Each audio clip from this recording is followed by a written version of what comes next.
Dito sa NIV, 1 John chapter 2, verse 27. Itutuloy natin ito. Sabi niya gano'n, as for you, the anointing you receive. Ibig sabihin, may past tense na ito, which you receive from Him. Sino? Kay Jesus. Remains in you. Kapag tinanggap mo si Jesus, andun na kagad yung anointing. Kahit hindi ka pa baptized ng Holy Spirit, andun na kagad yung anointing. Bakit? Itong anointing na to, nasa loob mo daw. And you do not need anyone to teach you. Nasa NIV ako, no? Sabi niya gano'n, hindi mo na kailangan may magturo ko sa iyo, but His anointing teaches you about all things.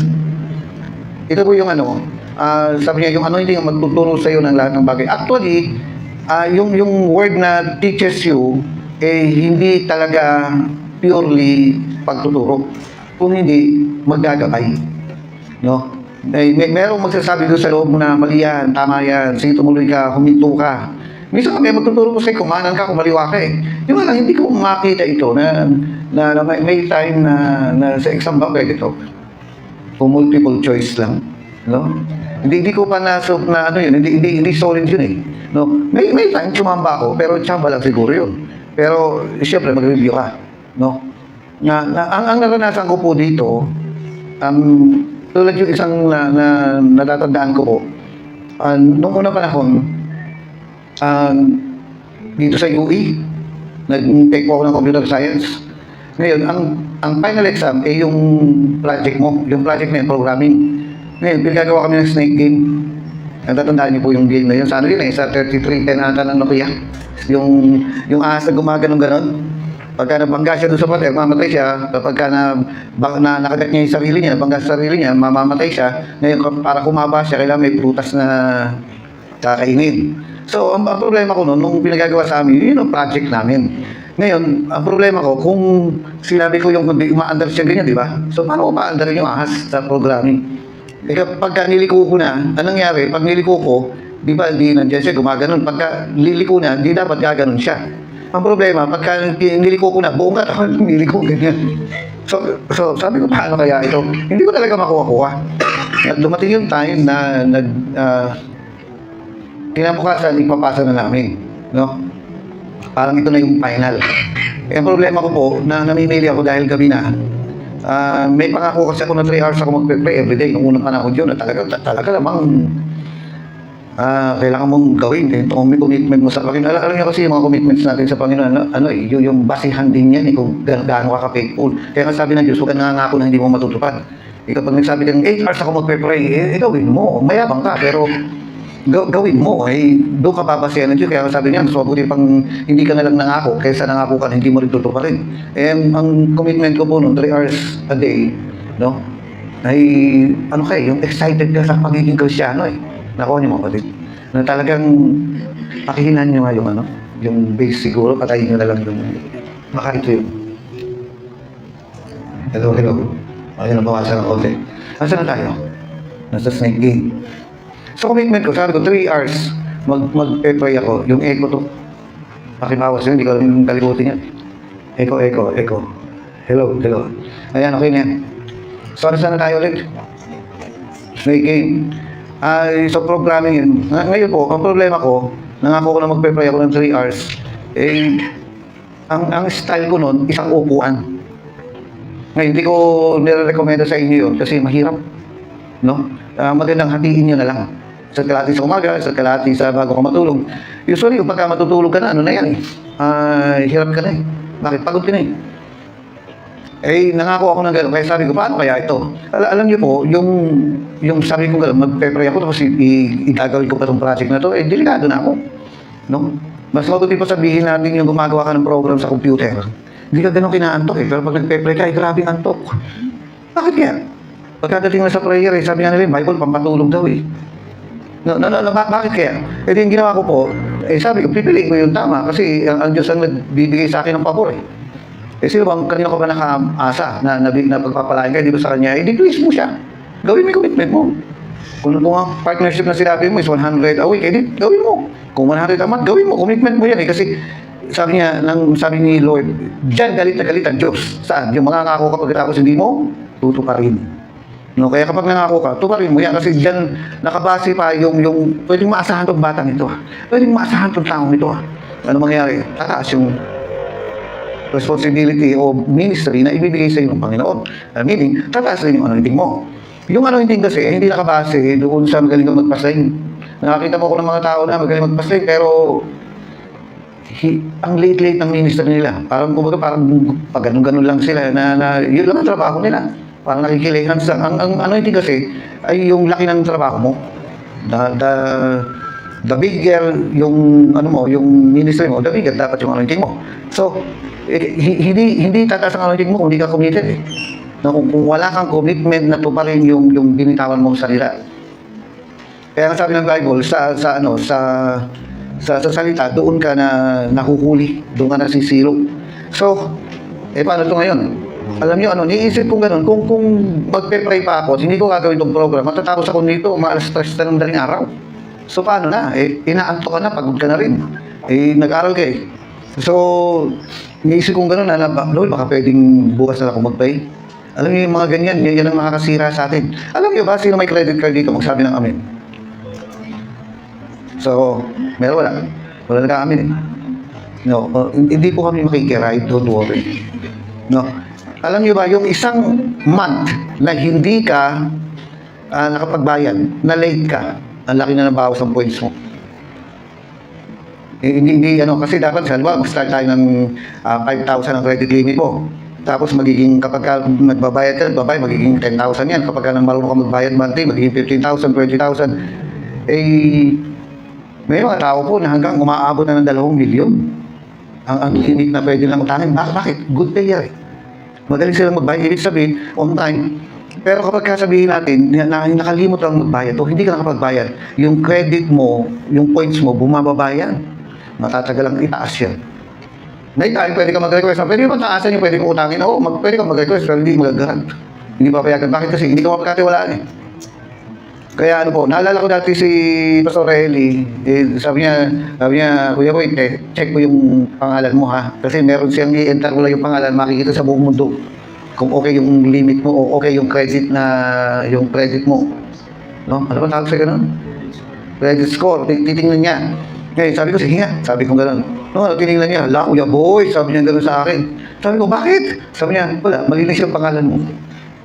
O, di maganda, hindi po ba? Yung iba, maabot ng 5 milyon eh, ang credit limit. Ako nagsimula ko sa 15 mil eh. 15,000 eh, kailangan uta talaga 2,000. Mas maganda na ito kaysa doon sa mga Juan loan ba yun? Ano yun, scam yun. Na ang gagawin sa'yo eh, iaharas ka niya. Nabalita na naman yan. No? Yung Juan loan ba yun? One hand. Ayun. Yung 2-1. Mali. So, kapag ka nag-commit ka kay Lord, tapos hindi mo binabalik, hindi mo tinutupad yan, bababa ang score mo kay Lord. Tapos sabi, Lord, pagpalain mo kung gano'n, paano kita pagpapalain sa ginagawa mo yan? Sabi nga niya ito diyan galit na galit ang Diyos. Hindi ako nagsabi noon, si Lord naman, hindi marunong umintindi. Hindi, ikaw ang hindi marunong umintindi. Intindihin mo to. Nakuha niyo mga kapatid. Etong sistema sumunod tayo rito. No? Alam niyo yung lisensya ko, 10 years. Walang huli. Bakit? Hindi naman ako nalabag talaga eh. Hindi ko dinadaanan yung bus carousel, hindi ko naman gagawin yung gano'n. Ayan. May mga aksidente ako, pero yung gusto aksidente, hindi mo talaga gusto. Iba yung nilalabag mo sa aksidente. So, kung hindi mo magawa yung commitment mo sa Panginoon, hindi ka naman magkakatiwalaan. Bababa yung credit score mo kay Lord. Kung nangako ka magpe-pray ka ng ganito, mag-pray ka. Kung nangako kang mag-tithe ka ng ganito, mag-tithe ka. Kung nangako ka magpa-partnership, gawin mo. Kung nangako kang ganito gagawin mo sa ministry, gawin mo. Kasi doon ipapasa ni Lord na, kung sa maliit, hindi ka mapagkatiwalaan na, paano mapagkakatiwalaan sa malaki? No? Alam niyo ba kahit sabihin natin, sino sa atin na nag-aaral lang pumasa na hindi pumapasok? Nalala ko yung teacher ko, sabi niya sa akin, ipapasa ko naman siya tinutukoy siyang kaklase ko. Basta pasok ko ng pasok. Nangako din yung isang teacher ko sa akin, nasabi ko gano'n, sir, mag-drop na lang ako kasi yung schedule ko, complete. Sabi niya sa akin sabi niya sa akin gano'n pumasok ka lang, papasa ka na. Saan nakabase yung pagpasa ko? Sa pagpasok. Ano pagpasok? Sa katapatan kong pumasok. Kahit naman hindi ako gano'n kagaling sa yung mga sagot-sagot. examination, pero may promise siya, kailangan meron siyang basihan. Kaya naghahanap siya ng babasihan para ako pumasa. Hindi na nga yung utak ko eh. Hindi na nga yung mga answers ko eh. Yung sa mga test paper ko, gano'n. Hindi na yun eh. Kung hindi yung katapatan kong pumasok lang. Sa atin ganito. May time talaga na linggo na nga lang ang pahinga mo. Linggo na lang ang pagkatapos magmi-ministry ka pa. Ay nako, napakasensitibo ng Lord sa ganyang bagay kasi alam niyo, meron kasing merong naninira sa atin. Na bakit mo pagpapalain yan, hindi nga napasok. Paano mo ipapasa yan, hindi nga napasok. Paano mo pagpapalain yan, hindi nga ginagawa ito. May naninira sa atin, sino? Si Satanas, kaya nakakaway yan huwag mong bigyan dahil si Satanas na mabutasan ka. No? Hindi ko sabihin natin si April, hindi naman ito paghahanapan ng sobrang laki. Yung katapatan mo lang. Yung alang, gigising ka talaga ng maaga. At medyo magsasacrifice ka sa pamasahe, sa airport, ganito, ganyan. Nakukuha niyo mga kapatid. Lahat naman ang ginagawa natin ay may kapalit. So, kailangan ko ngayong magpe-pray ba ako ngayon o gagawin ko na yung assignment ko? Kasi kailangan ko gawin yung nakakatawa nga eh. Kapag kaliliko ko, dapat kung ito yung point 1, point A, point B. Pag dumating na ako sa point B, kailangan, pag kaliliko ko yung ahas, no? Bakit yung ahas kasi yung kailangan, doon, yung buong katawan niya, doon liliko sa point B. Ang problema ko, buong katawan, lumilikong gano'n. Kasi sabi ko, paano kaya na kailangan tapusin ko yung buong katawan niya na kailangan pagdating dito, yung ulo nandun na, pero yung katawan niya, nandito pa rin. Nakababa pa nga eh. So, paano kaya mapapagano'n na doon siya liliko? So, iniisip kong gano'n. Sabi ko, paano kaya to na formula yan may formula yan. Tapos, arrays pa ang ginagamit ata namin doon, tagal-tagal na. Ang point ko dito pagpipilian ko, solving ko to dahil final exam namin, or tutuparin yung commitment ko kay Lord. So, yan ang tanong, no? To be or not to be. I want to be as to be. So, paano to? Nakaasa ka sa parang ganito. Halimbawa na lang, ulit na naman si April na naman, na may nagpapaaral sa kanya, tapos birthday mo nagpapaaral sa kanya, tapos hindi siya atin. Ngayon, ano pipiliin mo? School o yung birthday mo nagpapaaral sa'yo?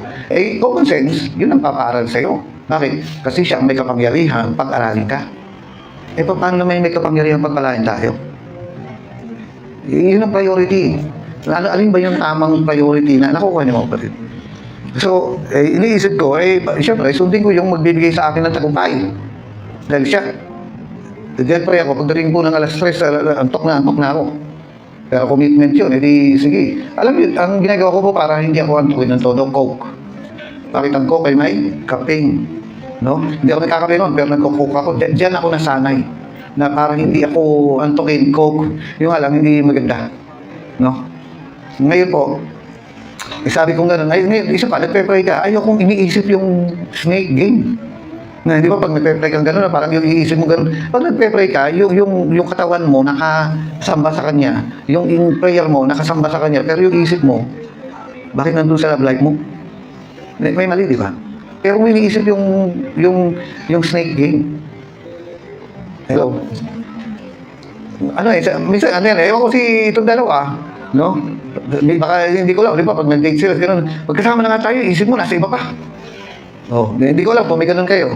Pero malamang meron. Na magkasama na nga tayo, kung saan pa yung isip mo, ganito. Hindi maganda yung kumbaga. Kaya nga alam niyo mga kapatid, yung mga mahal natin sa buhay, yung mga kasama natin sa bahay, kapag magkakasama tayong kumakain, huwag niyong sinasabayan ng sermon.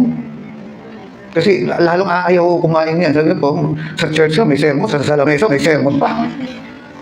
Hindi ba? Kumbaga, huwag niyo pag-usapan yung problema. Pag-usapan niyo na lang yung mga bagay-bagay na makakaganang kumain. Kasi pag pinag-usapan niyo po yung problema sa lamesa, hindi nakakagaan kumain. Alam niyo, kahit masarap yan, mawala ng gana yung sinisermonan mo Kaya huwag niyo dalhin yung galitan, yung sumbatan sa lamesa. No? Alam ko pakiramdam ng ganito. No? Pero nung bandang huli, yung si Gogoy yan, napapagalita ko sa kainan. Kaya pala mamaya, ayaw na kumain. No? Ayaw na sumabay kumain kasi nasasabi. Kasi sabi ko, mali nga Mali pala. Yan. Ngayon, magkakaroon lang ng inisyon tao sa'yo pag nakita ka na niya. Ito na naman si Sermo, si John 3:3. Si Matthew 6:33. Na parang nagkakaroon ka na ng mata o nakita pa lang niya sa'yo, magpapaaltar calling na naman mamaya yan. So, maganda talaga na yung pastor, pag nakita mo, pastor, natutuwa kayo, hindi yun, Diyos, pastor, tago tayo. No, kasi walang pinipiling pulpito yan. No, pag nakita ka niya, okay po. So, nung patapos na ako mag-pray, siyempre, di mo isipin yung problema na, Lord, titiwala ako kasi gusto mo makatapos ako rito, tulungan mo ko. Ngayon, nung matatapos na po ako, nung in Jesus name, amen, nakapagtagalog na ako, tapos na, antok ka na. Alam niyo, may ballpen ako sa tabi ng kama, nalaglag.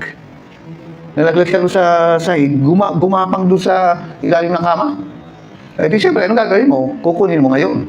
Alam niyo, lumuhod ako doon sa tapat ng kama, bumaba ako, lumuhod ako, hindi inagot ko. Pag tingin kong gano'n, habang nakaganon pa yung kamay ko sa ilalim ng kama, nakakita ako ng sulat sa ere. Nakakasulat sa ganyan. Formula. Eh, hawak ko yung ballpen, nakatingin ako gano'n.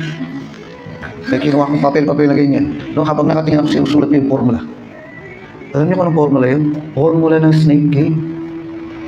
Hindi ko na kailangan isipin, analyze. Bakit? God will provide. Alam niyo, pinasa ko yung computer, umandar yung snake game ko eh. Sabi ko, God, hindi ko pala kailangan mag-isa sa pag-aaral.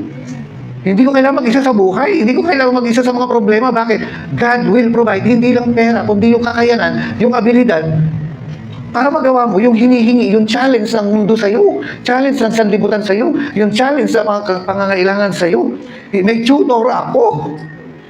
Meron akong katabing alam niya yung buong physics, yung buong calculus, na hindi ko pala kailangan mahirapan. Kumbaga yung iba nagpapakahirap kumita, yung iba nagpapakahirap sa pag-aaral, sinusunog ang kilay, kaya kailangan mag-eyebrow. Nagsusunog ng ganito. Nakuha niyo mga kapatid, na hindi ko pala kailangan ng may magsasabi sa iyo na kumanan ka, kumaliwa ka. Pero itong karanasan kong ito, alam niyo kung ano tawag doon? Vision. Pangitain. Vision. Pwede ka palang tulungan ng Diyos kapag inuna mo siya. Ano nakalagay sa Matthew 6:33? Seek ye first, unahin mo ang Panginoon and His righteousness. Unahin mo yung tama, unahin mo yung dapat. At lahat ng ito ay ibibigay sa iyo. Nakukuha niyo mga kapatid. Sabi ko, yung kapag hindi ko na matandaan kung nasa yun, tinago ko yung anong yun eh. Yung papel na yun. Kasi sabi ko, testimony no. Talagang nakita ko nakasulat yung formula. Dahil ngayon, umaandar na siya, dito na siya lumiliko. Pagkatapos kapag kumain, nakakain siya ng yung prutas ba, eh humahaba siya. No? Tapos ito pa meron pang may speed yan eh. Yung habang kumakain ka, bumibilis siyang gano'n. No? Pero sabi ko, kahit anong gawin ko, di talaga, kung saan ko siya niliko, doon siya talaga. Naliko eh. Sabi ko, nakuha ko. O ano nangyari? Di sinabit ko, di pasado. No. Pasado. Alam niyo kung saan ko nakuha yun? Palagi ko nakuha ko sa prayer yun eh. Na kumbaga, buti na lang, kumbaga parang anak, ako munang unahin mo. Ako munang unahin mo. Ito yung sinasabi niya gano'n na may magtuturo sa'yo. Merong magtuturo sa'yo, yung anointing hindi ka iiwanan. Yung anointing, hanggang sa pag-aaral, sasamahan ka niya. Alam niyo ba, may mga tao po kailangan nila anointing para maging tatay at nanay. Kasi kapag andun yung anointing sa'yo na maging parent, maging magulang, magiging magaling kang magulang. May mga tao talaga doon dapat maging anointed na CEO anointed na manager. Anointed, hindi lang sa ministry. Kasi ang anointing na doon, sabi niya, hindi kanya iiwan at sasabihin niya sa iyo ang lahat ng bagay. Kahit sa trabaho mo, sa pag-aaral mo, kahit sa relasyon mo, sabi niya, sasabihin niya sa iyo, concerning all things. Sabi, kailangan natin ito. Sa mga nanay, kailangan nyo maging anointed. Sa mga tatay, kailangan nyo maging anointed. Bakit ko sinasabi ito? Wala pa naman tatay dito. No? Bakba, tatay ka na ba? Hindi. Magiging tatay ka rin, pero hindi pa. Ba't ko sinasabi yan? Kasi naka-Facebook live tayo. So, kausap ko rito, may mga tatay rin. No? Alam nyo ba, kahit na yung mga driver, kailangan maging anointed eh. No?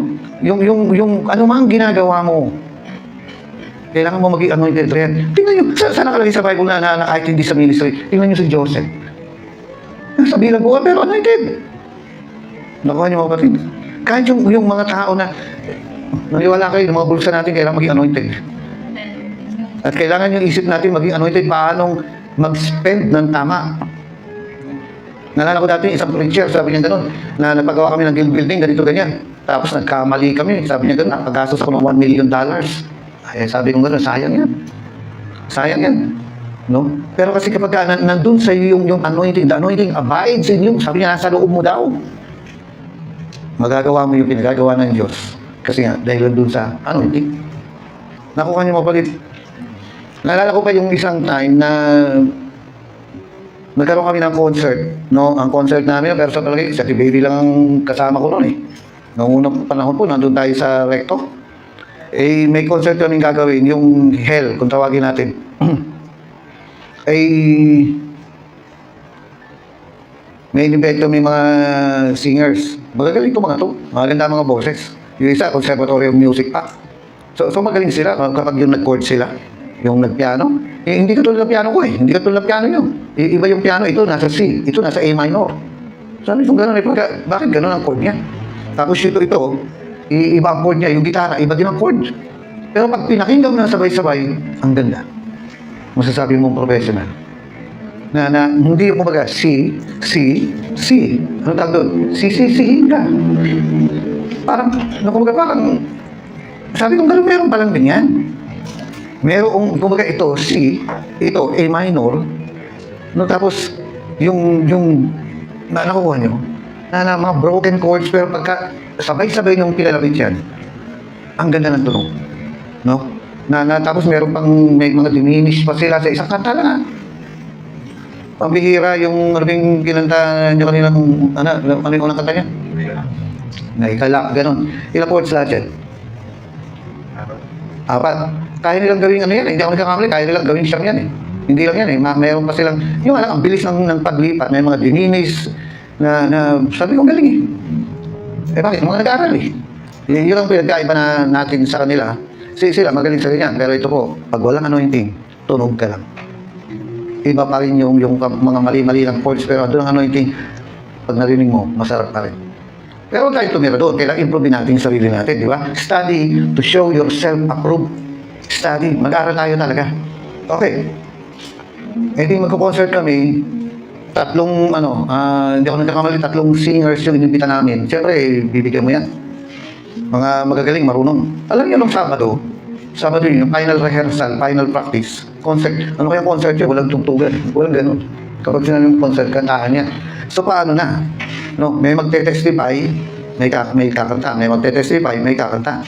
Alam niyo, sabi kong gano'n. Ang usapan, parang alas 2, alas 3. Alam niyo, alas 5 na, walang dumarating. Yung mga magte-testify, nandyan. Yung mga magsasalita, nandyan. Pero, wala yung mga inibitahan mo. Sabi ko, gano'n, paano kaya ito? Kasi nagpe-pray na ako. Sabi ko, paano gagawin namin, Lord? Walang practice ganito. May coordination dito. Kasi scripted yan eh. Ano ba tawag dito? Choreograph yan. So, paano na? Ngayon, meron kumausap sa akin. Sabado yun, alas 5 na. Biglang, sabi niya, naglabas ng problema. Sabi ko, ganda naman ang timing maglabas ng problema to. Kung kailan may iniisip ako. Ayan, bilang pastor, sige. Hindi naman ako pastor nun. Pero bilang youth pastor nila, sige, nakikinig ako. Alam niyo, habang nakikinig ako sa kanya, sinasabi niya yung mga sama-sama ng loob niya na gano'n ako. Alam niyo ba sa pastoral meeting, ang haba ng mga salita, di ba? Sabi ko doon sa mga pastor, pakiusap ko ha, pagkatapos ng meeting natin, huwag niyo muna akong kausapin. 5 minutes lang. Hayaan niyo munang makahinga ako. Pagkatapos ng meeting, ayan, sige. Kuya Boy, may sasabihin ako sa'yo. Sabi ko nga lang na, sige, okay. Alam niyo, habang nakatingin ako sa kanya, nawala siya. Nandiyan lang siya sa upuan, nakaupo ko. Nawala. Na parang bang naging transparent siya. Ngayon, nakikita ko yung silhouette niya, yung hugis niya. Pero, nag-disappear siya. Ngayon, nakita ko kung ano ang gagawin sa concert. Nakita ko yung talagang, may ginawa siya, may ginawa, ilan lahat siya, may ginawa. Biglang natapos yung, nagkaroon akong pangitain. Nung natapos yung pangitain ko, bigla akong tumayo, sabi ko, halika kayong lahat, sabi ko, nakalimutan ko, may kausap pala ako. Iniwan ko na lang basta-basta. Nag-sorry naman ako sa kanya nung pagkatapos nun. Sabi ko, ito gagawin natin, ganyan.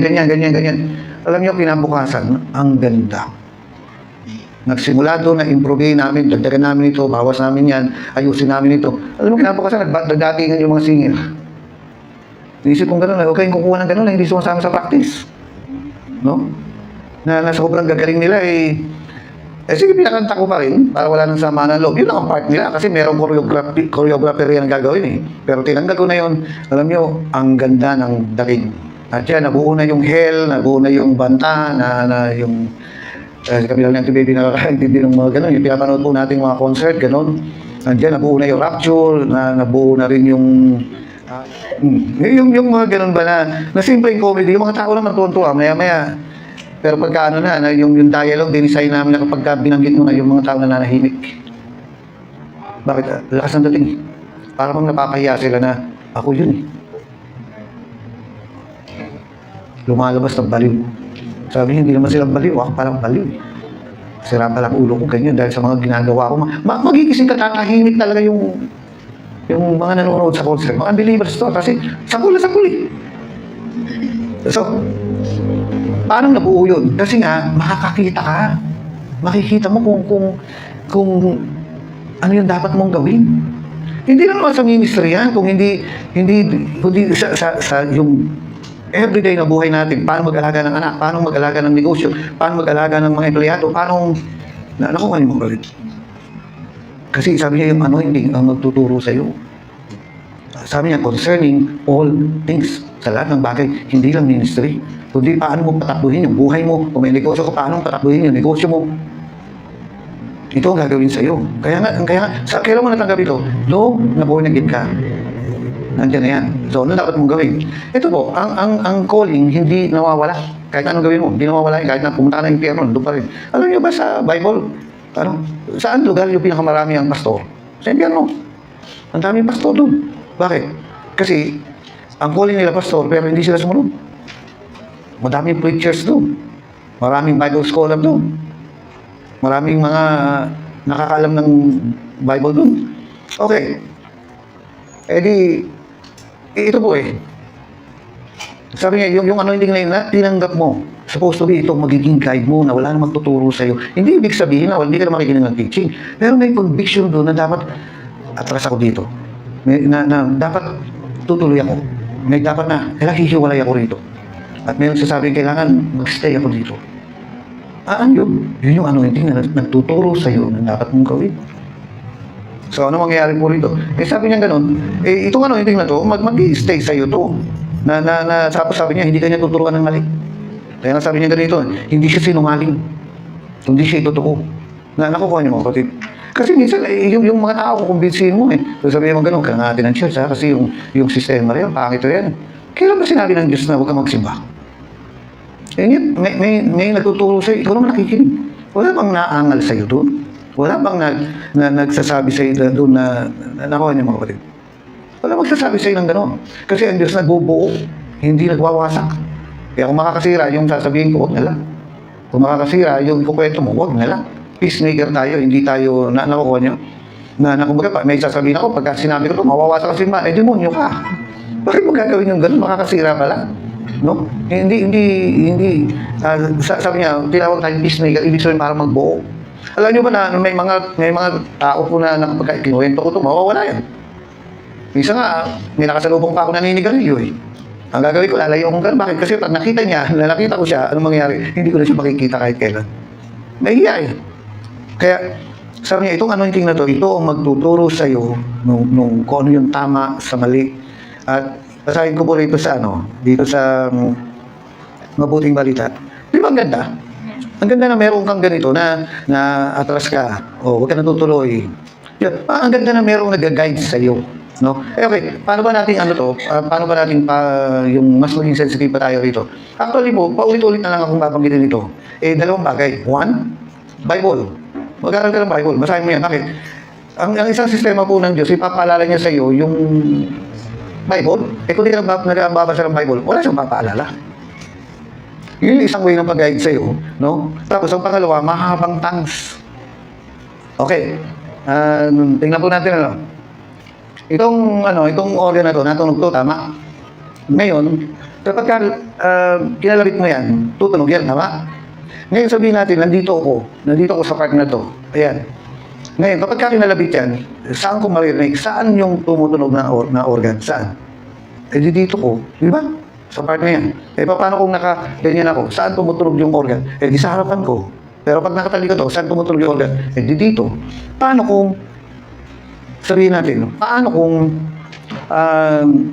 ilipat yan? Eh, di, malalaman ko pa rin. Masisense ko na dito yung tumutulog. Eh, ngayon, ang speaking in tongues, hindi mo lumilipat. Saan nagagaling ang speaking in tongues? Sa spirito mo. Nasaan ang spirito mo? Eh, di nandun sa loob mo. Ngayon, saan dyan? No? Sa kaliwa o kanan, eh, saan dyan? Ito po ang Holy Spirit nasa spirito mo. Hindi yan maghihiwalay. Malibang mag-backslide ka ng sobra-sobra. Ngayon, yung speaking in tongues, nandun siya sa spirito mo. Saan? Doon sa lugar ng Holy Spirit. Ngayon, kapag ka nagtatangs ka ng matagal, nagtatangs ka, ma-realize mo, dito yan. Alam ko to. Kaya mamaya, pag biglang may nagsalita, ng Holy Spirit, biglang nagsalita. At malalaman mo, ay galing doon sa pinanggagalingan ng tongues. Sabi, alam ko na. Pero pagka may bumulong na ganito na sa pakting ganyan, ganon, hindi sa Diyos yan. Bakit? Kasi hindi galing doon sa pinanggagalingan ng tongues. Saan nagagaling ang tongues? Sa spirito mo. Nasaan ang spirito mo? Kasama ang Holy Spirit. Kaya kapag ka nagsalita ang Holy Spirit, manggagaling sa pinanggagalingan ng tongues, tama ka. Ang gabay ng Espiritu ng Diyos ay nasa Espiritu mo. Saan nagagaling ang tongues? Nasa Espiritu mo. Kaya pag may salitang lumabas doon, sabihin mo gano'n, alam ko galing sa Holy Spirit. Alam ko doon sa galing kung saan gagaling yung tongues. Kaya ngayon, magiging tama yung magiging desisyon mo. Alam niyo yun eh. Alam niyo yun. Alam niyo ba na nakalagay po sa Biblia, kahit sa loob ng impyerno, alam ng Diyos na nangyayari? Alam niya. Alam niyo ba yung ano? Sa langit, alam din niya. Sa lupa, alam din niya. Asa mga Holy Spirit, alam ko, wala sa langit eh. Saan? Nandito sa lupa, kasama natin kasi nga pinadala eh. Pero alam niya. Kung pagka nasa yung mga nangyayari sa impyerno, alam niya. Siya ang spy natin. Yung mga plano-plano ng mga demonyong yan, alam niya. Kaya nga sinasabihan tayo. Siya yung greatest ito yung greatest spy system na walang malilihim sa'yo kung may masama siyang plano. Yung alam, pag dumating ang time na yun nga, hindi ka nakakapag-pray na, magiging hindi ka na ganun ka-sensitive. No? Magiging hindi ka na ganun ka-sensitive. Ayan. O sige, basahin po natin dito sa MBB. Tingnan nyo. Magandang balita, Bible. Sabi niya, ang Espiritu o ang anointing, ipinagkaloob na ni Kristo sa inyo at habang siya'y nananatili sa inyo. Ano sabi niya? At habang. No? Habang nananatili. Bakit? Ito na, lagot ka. Ang Holy Spirit pwedeng mawala. Pwedeng umalis. Sabi niya, at habang nananatili sa inyo, hindi na kailangan kayong turuan ni naman. Ang Espiritu nagtuturo sa inyo sa lahat ng bagay at totoo ang tinuturo niya, hindi kasinungalingan. Kaya tulad ng tinuturo ng Espiritu, manatili kayo kay Kristo. Ala, ito palang guide na to ay pwedeng mawala. Bakit? Pwede ka kasing hindi manatili kay Kristo. Pwede ka palang mawala. Pwede ka palang malayo kay Kristo. At kapag nangyari yun, yung lahat ng guidance na yan, hindi mo na masisense. Talo ka na. Nakukuha niyo po ba? Alam niyo, kakabasa niyo ng Bible, magkakaroon po kayo ng Bible common sense o spiritual common sense. No? Na parang, bakit sinabi ng Diyos to? Tapos ganito mangyayari. Magaganon ka eh. No? Kaya nga ito po, sabi niya gano'n, at habang siya ay nananatili sa inyo, tingnan, pwede pala siya hindi manatili. Kailan mangyayari yun kapag hindi ka nanatili sa Kanya? So, pwede pala yun. Pwede palang mawala itong GPS natin. Pwede palang mawala itong compass natin. Pwede palang mawala itong Waze sa atin. Pwede mawala ito. No, pwedeng hindi mo na siyang marinig kasi manhid ka na. Suway ka ng suway. Maya lang, sige lang, suway ka ng suway. Darating ang panahon, hindi mo na siya naririnig. Darating ang time, alam ko niyo mga kapatid. Alam niyo, yung isang pinagkunan ng anointing ni Benny Hinn, si Catherine Kuhlman, ay nahulog dito eh. Lakas ng anointing yan, ni Benny Hinn, di ba? Alam naman natin eh. Pero yung pinanggalingan niya, babae, si Catherine Kuhlman, nahulog sa ganyan. Nawala. Ano nangyari? Na in love. Sa taong mali. Although born again. Born again yun, pastor yun. Pero dahilan sa mali ang napangasawa niya. Born again yung asawa ni Catherine Kuhlman. Born again, pastor. Pero nagkamali siya ng dinikitan. Nawala siya sa ministry. Nagkamali. Paano pagpapalain ng Diyos yung hindi niyo mapasunod?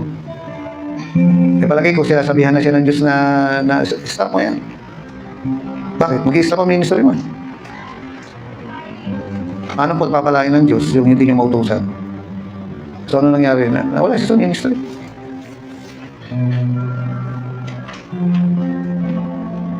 Dinadalangin ang iyong pagtanggap, nahanap ang iyong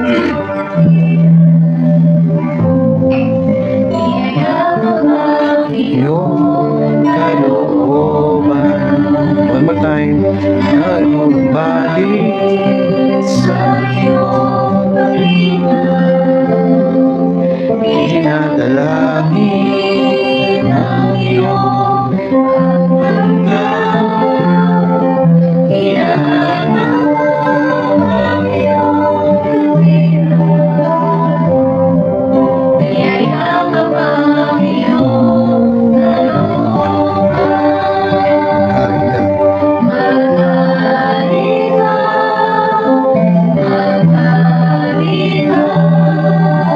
Panginoong Hesus, magaling ka sa buhay ko, sa puso ko.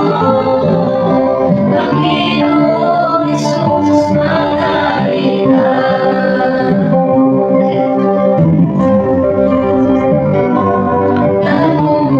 Nagbalik sa iyong kalinga,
tingnan niyo po ito.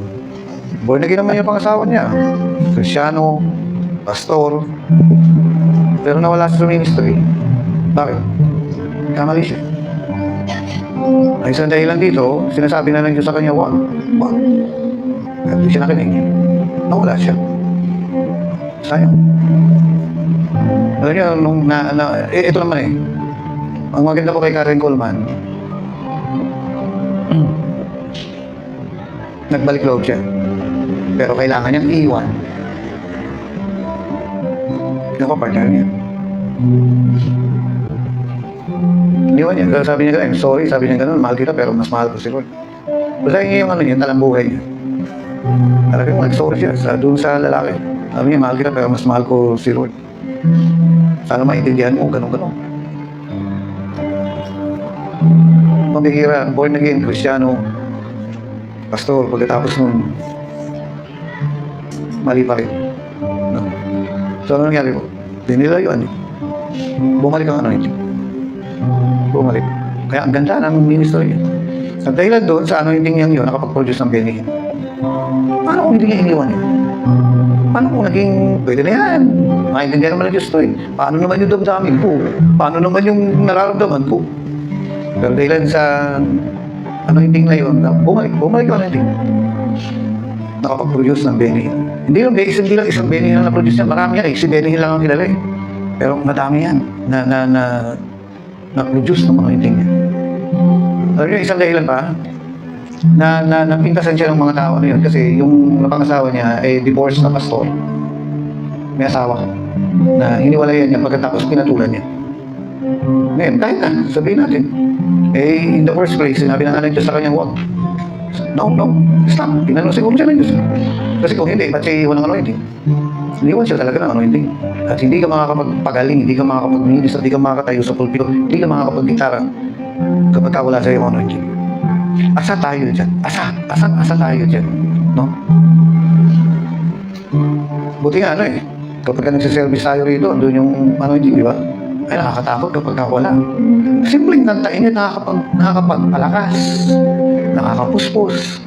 Parang kung may gumagano'n sa'yo, may nakakapag-encourage, na sinasabi niya, patuloy ka lang. No? Hindi mapuproduce ang sermon niya. Maniwala kayo yung ganito. Hindi mapuproduce ang sermon niya. Anointing lang nakakapag-produce ng ganitong pakiramdam. Maghari ka, Panginoong Jesus, maghari ka. Sa buhay ko, sa puso ko, Panginoong Jesus, maghari ka. Maghari ka, maghari ka, Panginoong Jesus, maghari ka.